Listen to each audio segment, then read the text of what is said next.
Alright, we are live. Ladies and gentlemen, this is Kivumbi, Earnest, Benjamin.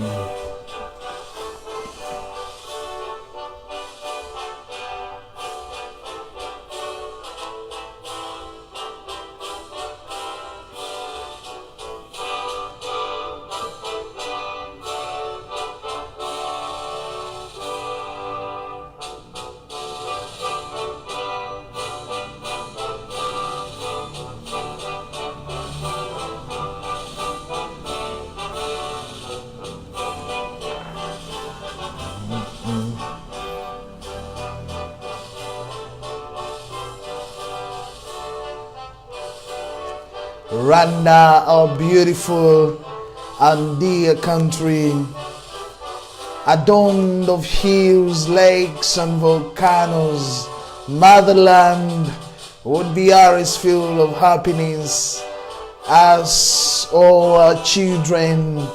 Abanyarwanda, let us sing your glen, proclaim your high facts, you maternal bosom of all would be admired forever. Prosperous and cover of praises, invariable heritage that God protects you.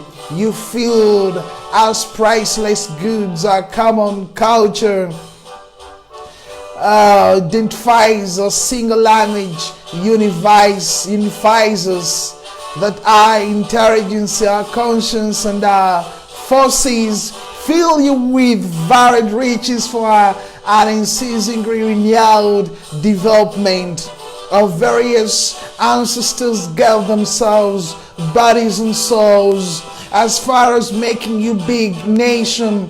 You overcame the colonial imperialistic yoke that has devastated Africa entirely, and has the joy of your sovereign independence acquired, that constantly we will defend, maintain this cape, beloved Rwanda. Standing we commit for you, so that the peace reigns countrywide, that you are free of all hindrances, that your determinations has progress, that you have excellent relations with all countries, and that finally your pride is worth your esteem. That is the motto of the Republic of Rwanda. Welcome, ladies and gentlemen that are watching all over the world. My name is Earnest Kivumbi Benjamin. I'm the president of Heal the Planet Global Organization in Spatial Consultative Status with United Nations. We're live on Facebook. We have going to be having a recording that will be broadcast later on YouTube and share on other platforms, WhatsApp and all others.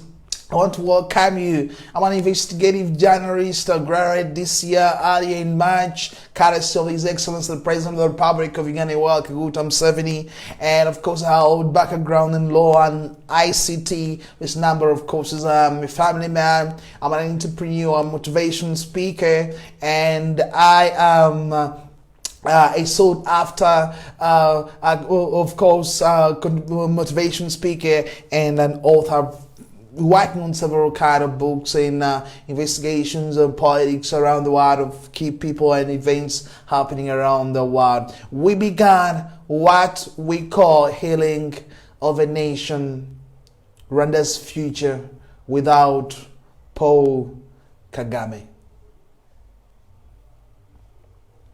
We're gonna have a short prayer and then we will proceed. Father, in the name of Jesus, I thank you today, 31st of August 2020. They call it 2020 and people are having mad of it because it evolved to be one of the worst years in the history of our lifetime, when we encountered COVID-19, a threat to mankind, a threat to free movement of people, business, health, educational spheres of life seem to be done. But even in this storm, you've got answers, and that we know that these answers will be given. So such questions will be given answers. And as we have this live coverage tonight, excavating the nation of Rwanda, looking to the future of Rwanda. We know that this is going to be a time for us to learn, expand in our series, and we will, of course, proceed to so many other countries. But for now, we are getting to Rwanda. I'll have a scripture reading that we can be able to share. It's not an art of preaching, but it's just that the Bible has so many answers to questions that mankind asks. It is it outputs up every issue concerning the people's questions, the politics of the world. It is something that you cannot be able to do away with. Scholars refer to the Bible. Spiritual people, of course, read it, and so many people. So my reading tonight is in Psalms 90. Lord, you've been a dwelling place in all generations. Before the mountains were brought forth, or forever you had formed the earth. And the world, from everlasting to everlasting, you are God. You return man to dust. This is something that we should be very be careful about, because many of us believe that we own the world, we're gonna stay in the world, on the world forever. We are free to do whatever we want to do without minding about others, to reach into the extent of amassing wealth, amassing power, political power, and all that. So that is not just enough, but this is not just enough for us to conclude that we gonna stay on earth forever. But this is a point that each one of us has got to respect something, that we're not here to own the world.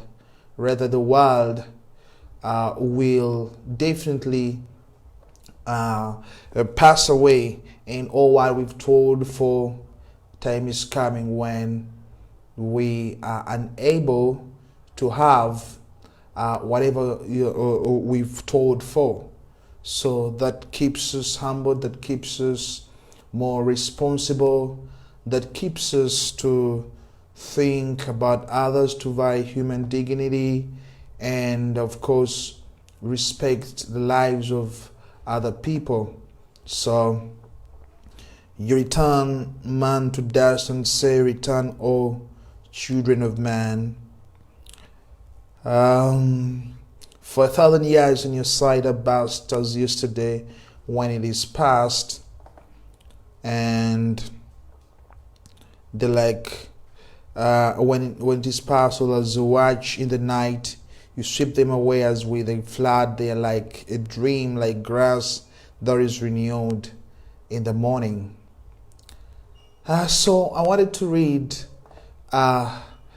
so that we can be able, as we traverse through this series we are having, that people with political power, people with money, people with whatever they believe is making their lives comfortable, or even challenge the lives of others without respect, without understanding that it can all be vanity, to at least understand that they're not the first, neither are they the last. So that, having said that, I think we're getting back, and pretty much we can be able to understand what I'm trying to say, ladies and gentlemen. We're gonna have this song. We're gonna have this in the background, and that will put us right to catch our attention as we enter into our series, Healing of a nation. The future of Rwanda without President Paul Kagame.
Rwanda, formerly Rwanda, officially the Republic of Rwanda.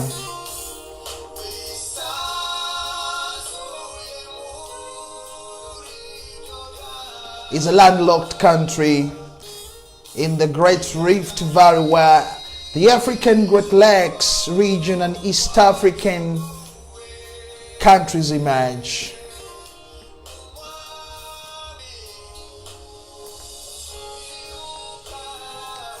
This is Kivumbi Earnest Benjamin of the hill of Namasuba. Rwanda, one of the smallest countries on the African mainland. Its capital city is Kigali. Was there last year.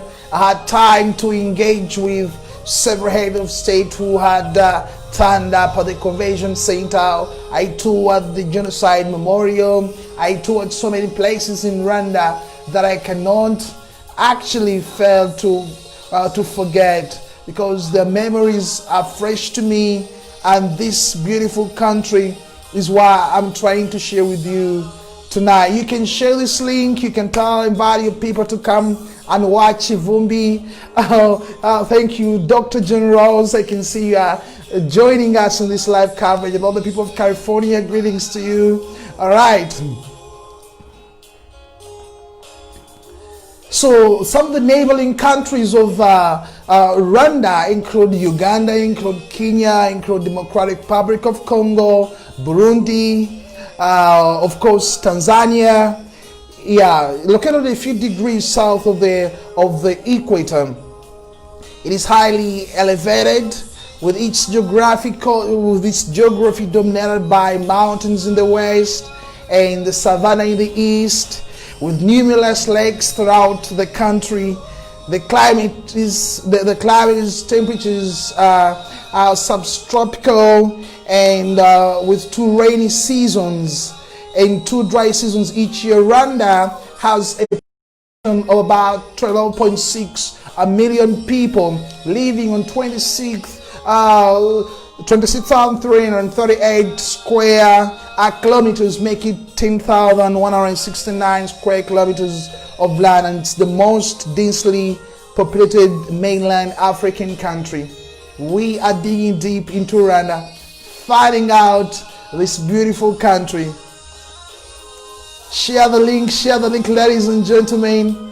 It's time to make it to you to understand, why are we entering into Rwanda? What do we want to get out of this small country? the most densely populated mainland country of Africa.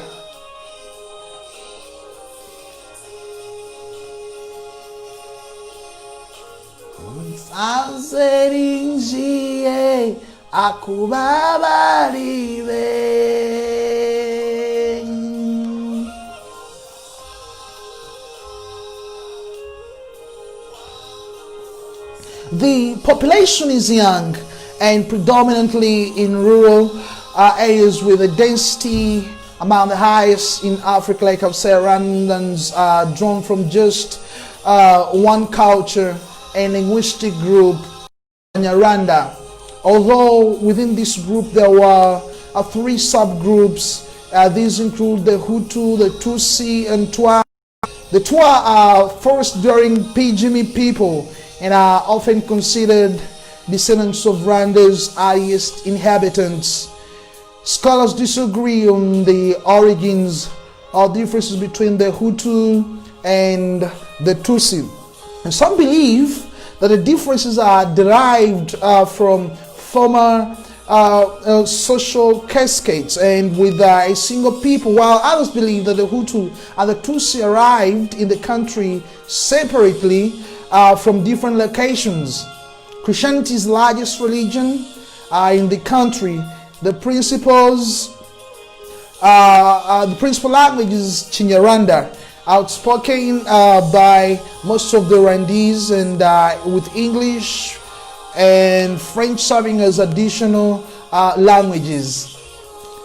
We are into Rwanda, and I don't want you to miss. Invite your friends to get to know about this series, Healing of a Nation. For us to understand why the country like this needs to be healed is to first dig deep into who or what Rwanda is.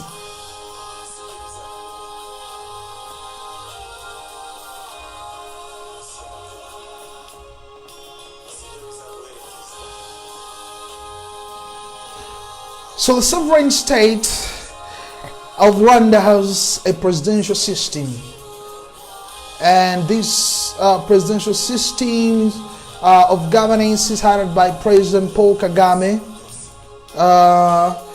of the Rwandan Patriotic Front (RPF), who was served continuously since 2000. You have been before to Rwanda, Dr. Rose. All right. You must have witnessed this beautiful country. So President Paul Kagame came into force in 2000. Today Rwanda has the low levels of corruption when compared to other neighboring countries. Of course, there's been a very tiny hand by the president to kick out corruption in the institutions of Rwanda. But there's something that you cannot forget, that as he has fought corruption, there has also been widespread human rights violation, according to reports that the suppression of opposition groups, intimidation and restrictions on freedom of speech. There have been cases of people dying in Rwanda, politicians. There was the other day a young woman who was trying to, of course, challenge the president. Her family was imprisoned. Properties and wealth accumulation actually was almost taken over by the government. Well, she was a serious contender and probably a threat to the regime. Nevertheless, there have been several people who had come up to challenge the president, and others have gone into exile. There are those who have been shot dead, and of course, reports continue coming to Rwanda that amidst the joy of holding up corruption, suppression, there's been also a price that Rwandese have been paying. Nevertheless, the country has been governed by strict administrative hierarchy since pre-colonial times. There are 5 provinces delineated by the borders drawn in 2006. Rwanda is one of the only 3 or 3 countries of the world with a female majority in the national parliament. The two other countries, Bolivia and Cuba. So when we talk about women empowerment, this has been one of the achievements of President Paul Kagame. He has been able to involve women, include them so much in politics, giving them a chance, and that's why it's ranking number 3 as far as the women participation in politics is concerned. So that's a tick to the president. While we still hold that, getting back to the into digging the background, the history of this country, hunter-gatherers settled in the territory in the Stone Age or the Iron Ages, for later by the Bantu people. Bantu people are the people who have their vocabulary in two. Of course, Baganda, Banyolo, we're all that Bantu. Oh, you mentioned that you had a friend from Rwanda and who came from your ministry, or she was educated there. All right, Dr. Rose, thank you from California. You're following me right from California. All right. So what's still continuing to dig deep is that the population skewed first into clans and then into kingdoms. The kingdom of Rwanda dominated from the mid-18th century, with the Tutsi kings conquering other militarily centralizing power and later enacting an anti-Hutu policies. German colonized Rwanda in 1884 as part of the German East Africa, followed by Belgium, which invaded in 1916 during World War I. Both European nations ruled through kings perpetuated. Lord Mayor, you're watching. Greetings to you, Lord Mayor, your worship, Elias Lukwago. I can wave to you, sir. All right, so we are still continuing digging deep into our neighboring country of Rwanda.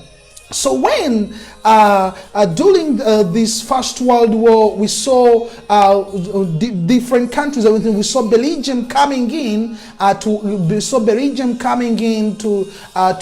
take on Rwanda, but they all ruled in the perpetuation of the kings, who, of course, what we can understand is that there were a plot to see policy. This is where now the problems of Rwanda start coming from, because as these colonial masters come, they sometimes try to look at some tribes more admiring, getting them more closer to them than other tribes. So that creates conflict that we will actually see later. We see a genocide in 1994, where I'm going to touch there, but I wanted to give you a point that the Tutsi were given more privilege by the colonial masters when they came.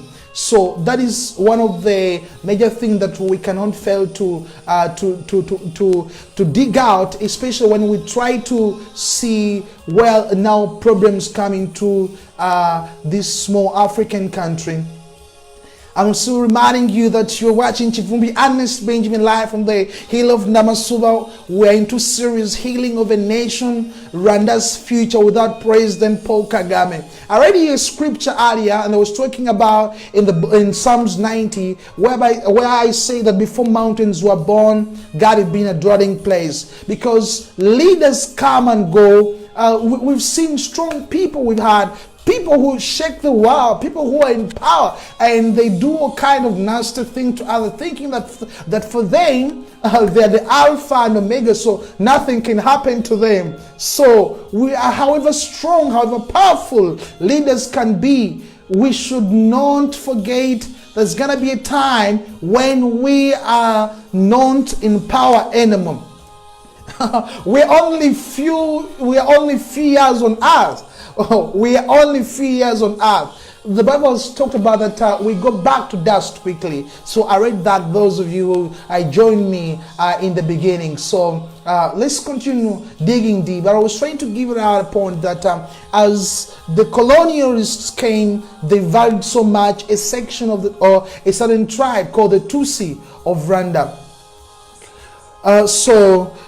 Getting to that, the Hutu populated or revolted in 1959, and when they revolted in 1959, this was they were trying to show some kind of discontent of what they thought was not really proper for them. They massacred numerous Tutsi and ultimately established an independent Hutu-dominated republic. And in 1962, there was, and then in 1973, there was a military coup that saw a change of leadership. But the pro-Hutu policy remained. The Tutsi led the Rwandan Patriotic Front, launched a civil war in 1990. The presidents of Rwanda and Burundi, both Hutus, were killed when their aircraft was shot down on 6th April 1994. That was something that the world froze. Two heads of state, all in the same jet. Their plane was shot down. The president of Burundi, the president of Rwanda. So in 1994, that is when that unfortunate incidents happened.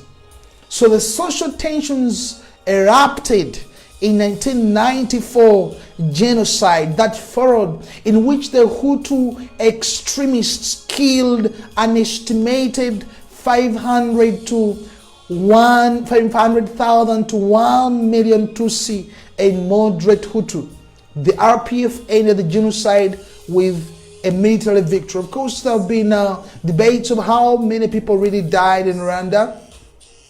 So some say there were even close to 2 million people. In Uganda, where I am, of